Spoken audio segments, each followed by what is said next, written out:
Hello guys, good morning. Pupuntahan ko yung mga alaga ko ngayon guys, mga kanding or mga kambing. Dito ako dumaan sa sa medyo banglid. Doon ko inano yung mga alaga ko guys. Tingnan ko dito, baka mamaya biglang may dito yung ulupong.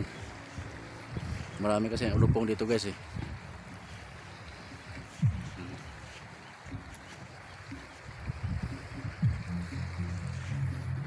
Lalo na pag ganitong oras lumalabas yun.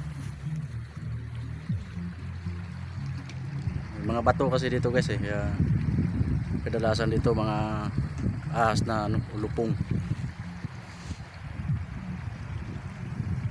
Medyo banglid pa naman to, bigla na lang atake sa iyo to. So yan lang guys, at ako didiretso muna doon. Maraming salamat sa panonood. Paki-like and share na lang guys sa video ito. Maraming salamat.